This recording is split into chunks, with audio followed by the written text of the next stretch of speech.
Good morning, ladies and gentlemen. Eddie Marcus here again, spokesman and advocate of basic human rights for all people. This morning I was hearing the news and I heard that a couple of politicians, Republicans and Democrats, were going to be getting together. They just wanted to show the nation how Republicans and Democrats are people who care about the basic same concerns, but they have a little different views about about it, how to achieve it. And that one should reflect some civility that maybe the society at large could reflect as well. Listen to them. That sounds so good. I'm sure most of you would agree that that was a good deal.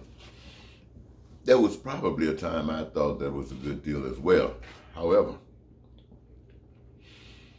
what that reflects is people who are putting their trust in what they really can see and understand, which is a limited arena. It's very limited. It's boxed in, if you know what I mean.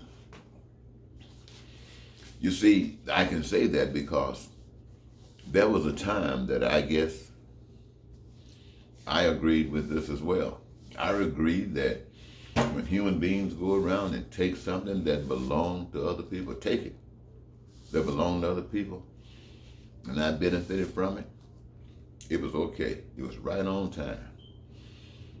And it didn't matter what it was, if it was money, if it was land, if it was material, if it was slave labor, it didn't matter. If I profited from it, it was okay. I never wasted any time thinking about how the others felt. What am I saying? I'm saying this is the way that people who are what you call conservative or perhaps liberal in some ways, or people who don't have the truth, this is the way they respond. That as long as they are not on the other side, as long as they're not on the losing side, as long as they're not on the paining, suffering side, everything is okay. They do not know any better. They don't know that things can really be better. They just know they don't want to be on the other side. Where they're at is wonderful. Where they can be on the other side is hell. So they do anything to stay off the other side. And they tell themselves that they're on the side because they're smart. They're geniuses.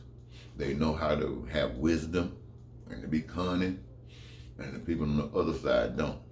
That's how they keep it maintained. And for people who are ignorant, that's a good enough reason. But for me, ladies and gentlemen, something happened in my life. I experienced a miracle.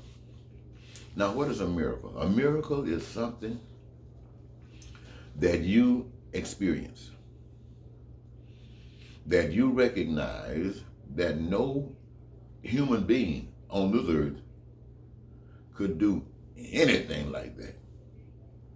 It's out of this world, so to speak. It happens. You don't know why. You don't know how. All you know that it is. And you also learn this, if you're not wise, you might as well keep it to yourself because nobody else is going to believe it. Unless there's some money in it. If there's some money to be made, they'll believe it. But other than that, nobody's going to believe that. So keep it to yourself. And what is the purpose? The purpose is for that particular individual to be taken to a different level of understanding about life, to be taken to a different level of reality. And for what purpose would that be? The only purpose it could be is to give this an opportunity to be known, to stand forth for things that are unseen as though they were seen, because you know they can be and others don't. And it is a next level of creation, as it were. It's like moving people away from slavery. It's like moving people away from bondage, like moving people away from suffering and pain by giving them the truth that enables them to come up with cures for sicknesses and diseases, to perfect food that does not engage them in sickness, to create life. See, that's the purpose of the miracle, for that individual to start standing for greater things, so that those who are lost, who are in darkness, can begin to see. Many people never thought black people would accomplish anything until they came through the 60s. They saw people committed to God, like Dr. Martin Luther King, Malcolm X, and others who gave their lives for a cause that Donald Trump today is trying to destroy. And the church is with them. It's a crying shame. But that's because they don't know any better. Why? Because there are very few people who have seen the miracle. And if they have, they're not standing up. They're not giving voice to what they know to be true that others are not aware of.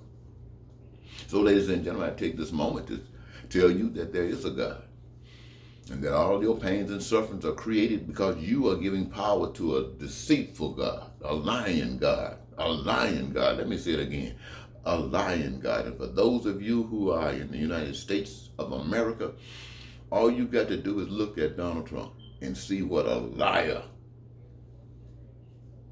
God would be like.